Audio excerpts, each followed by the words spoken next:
ఈ వన మహోత్సవం సందర్భంగా విశిష్ట అతిథులుగా ముఖ్య అతిథులుగా వచ్చిన గౌరవ ముఖ్యమంత్రి ప్రకృతి ప్రేమికులు శ్రీ నారా చంద్రబాబు నాయుడు గారికి, అలాగే పార్లమెంట్ సభ్యులు honourable minister of state rural development Shri Pemmasani Chandrasekhar గారికి, అలాగే తాడికొండ ఎమ్మెల్యే శ్రీ తెనాలి శ్రవణ్ కుమార్ గారికి, స్పెషల్ సిఎస్ శ్రీ అనంతరామ్ గారికి, పిసిసిఎఫ్ శ్రీ చిరంజీవి చౌదరి గారికి, కలెక్టర్ మిస్ నాగలక్ష్మి గారికి, ఇక్కడున్న ఎమ్మెల్సీ ఏసి రత్నం గారికి, వేదిక పైన ఉన్న ఇక్కడికి ఉన్న ప్రముఖులకి, అలాగే ఇక్కడికి వచ్చిన అటవీ శాఖ ఉన్నతాధికారులందరికీ నా ప్రత్యేక నమస్కారాలు. స్కూల్స్ నుంచి వచ్చిన విద్యార్థులకి, మీడియా మిత్రులకి, ఇక్కడికి వచ్చిన అతిథులందరికీ నా హృదయపూర్వక నమస్కారాలు. ఇది అటవీ శాఖ మంత్రిగా ఇది నాకు చాలా ప్రత్యేకమైన అవకాశం. ఒక పర్యావరణాన్ని ప్రేమించేవాడిగా దాన్ని పరిరక్షించే బాధ్యత కూడా ఈ మన ఎన్డీఏ కూటమి ప్రభుత్వం చంద్రబాబు నాయుడు గారి నాయకత్వాన నాకు అవకాశం లభించడం చాలా చాలా అదృష్టంగా భావిస్తున్నాను. ఇంతకాలం ఎప్పుడు నా సొంతగా చేసేవాడిని, కొంతమందిని మోటివేట్ చేసేవాడిని, కానీ ప్రభుత్వ పరంగా దాదాపు 1 కోటి మొక్కలు నాటడానికి ఒక బృహత్తర ప్రయత్నం చేస్తున్నాం ఈ రోజున.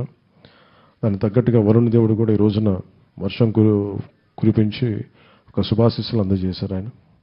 సో మనస్ఫూర్తిగా మీ అందరికీ నా ధన్యవాదాలు. ఇందాక పాప చదివినట్టుగా ఈ ప్రతిజ్ఞ హరిత ఆంధ్రప్రదేశ్ కావాలి, ఇది చాలా ఈజీగా ఉంటుంది ప్రతిజ్ఞ. దీనిని నిలబెట్టుకోవడం మటుకు చాలా కష్టం. ఒక చెట్టుని పెంచటం, కూల్చేయడం చాలా తేలిక, కానీ పెంచడం చాలా చాలా కష్టం.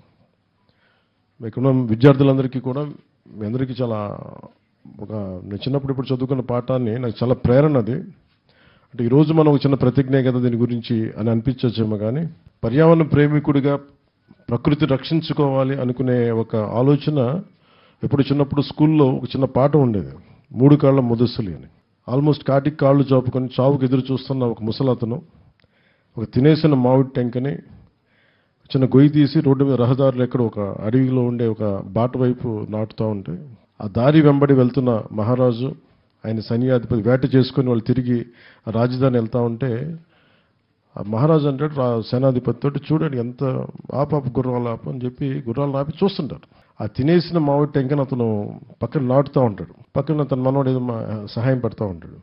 చాలా వెటకారం చేస్తాడు. ఆ పద్యం అంతా ఏంటంటే, ఎరా 3 కాళ్ళ ముదుసులే, నువ్వు ఎంతకాలం బతుకుతావు అని చెప్పి నువ్వు ఇది నాటుతున్నావు, ఇది పెరిగి పెద్దయి కాటికి కాళ్ళు చాపుకున్న నువ్వు ఒక 20 సంవత్సరాల తర్వాత 14 సంవత్సరాల తర్వాత పెరిగి మామిడి చెట్లు పండ్లు తిందామనైనా ఎంత ఆశ నీకు అనేది చాలా వెటకారం చేస్తాడు. అతను నవ్వుతా అంటే తల ఉంచుకొని చాలా వినమ్రత ఒకటే మాట మాట్లాడతాడు, నా కోసం కాదు నా మనవడి తరం కోసం నాటుతున్నాను.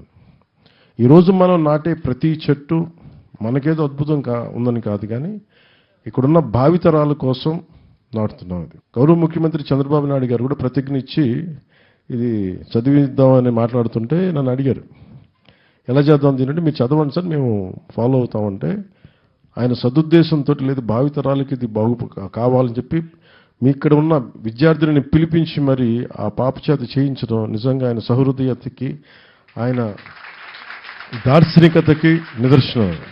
ఇది మనం ఏమి చేసినా ఇది భావితరాలకి బాగుండాలనే చేస్తాం తప్ప, ఈరోజు మనం చేసే ఏ పని కూడా మనకంటే కూడా వచ్చే తరాలు బాగుండాలి.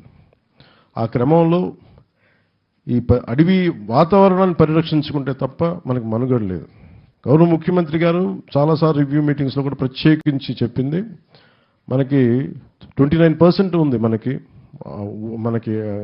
అడవి, మనకి పచ్చదనం, మనకి అది అడవుల ద్వారా కావచ్చు, వనాల ద్వారా కావచ్చు, కానీ దానిని 50% తీసుకెళ్లాలన్న లక్ష్యంతో ఈ చంద్రబాబు గారి నాయకత్వంలో ఈ ప్రభుత్వం పనిచేస్తాం. దాంట్లో భాగంగానే ఈ 1 కోటి మొక్కలు వన మహోత్సవ కార్యక్రమాన్ని మొదలుపెట్టాం.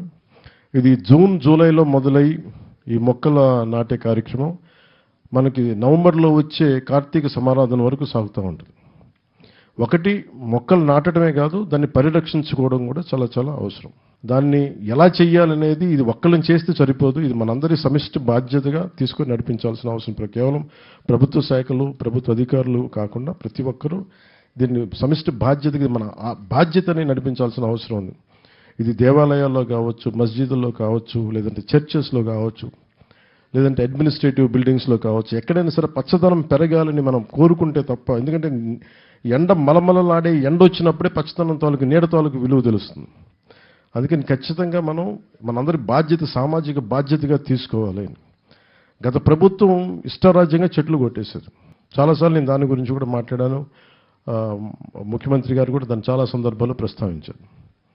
కోనసీమలో ఒక మాట చెప్తారు, ఒక కొడుకు ఒక ఒక ఒక చెట్టు పెద్ద కొడుకుతో సమానం, ముఖ్యంగా కొబ్బరి చెట్టుని పెద్ద కొడుకుతో సమానం అంటారు. అంటే అంత బలంగా చెట్టుకి ఇది అరణ్య సూక్తం చదవాలి. మనం అరణ్య సూక్తం చదివితే దాని తాలూకు విశిష్టత, ఒక చెట్టు తాలూకు విశిష్టత ఎలా ఉంటుందంటే దాదాపు 10 మంది సంతానంతో సమానం. ఇంకా నేను సరిగ్గా చెప్పట్లేదు కానీ దాదాపు 10 మంది పెద్ద కొడుకులతో సమానం అన్నట్టుగా మాట్లాడుతుంది ఒక్క చెట్టు.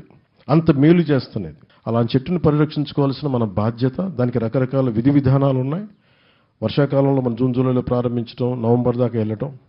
అలాగే ముఖ్యంగా థిక్ ప్లాంటేషన్ కావాలి. తక్కువ వ్యవధిలో అంటే తక్కువ విస్తీర్ణంలో, దాదాపు 200 గజాలు ఉన్నా, 400 గజాలు ఉన్నాయి, కనీసం ఒక 50 గజాల స్థలంలో కూడా ఒక మినీ మనకి ఎకోసిస్టమ్ రావడానికి మియావాకి అనే ఒక జపనీస్ వ్యక్తి ప్రతిపాదించింది ఒక మియావాకి ఫారెస్ట్ మెథడ్ అని ఉంది. దాన్ని అది మీకు చదివితే అవైలబిలిటీలో ఉంటుంది. మేము అటవీ శాఖ నుంచి కూడా మేము దాని గురించి ప్రత్యేకంగా, ఉద్యాన శాఖ నుంచి కూడా ప్రత్యేకించి దాని మీద ఇన్ఫర్మేషన్ రిలీజ్ చేస్తాం. దానివల్ల ఏంటంటే చాలా తొందరగా అడవి పెరుగుతుంది. అందుకే సరిగ్గా కరెక్ట్ చెప్పిన 3 సంవత్సరాల్లో 5 సంవత్సరాల్లో ఆల్మోస్ట్ మనకి ఒక మినీ ఫారెస్ట్ వచ్చేస్తుంది చాలా తక్కువ విస్తీర్ణంలో. అలాంటివన్నీ మీకు దయచేసి భవిష్యత్తులో తెలియజేసుకుంటూ నాకు ఈ అవకాశాన్ని ఇచ్చిన పెద్దలందరికీ, ముఖ్యమంత్రి గారికి, ఇక్కడికి వచ్చిన విశిష్ట అతిథులందరికీ ధన్యవాదాలు తెలుపుకుంటూ సెలవు తీసుకున్నాను. జై హింద్.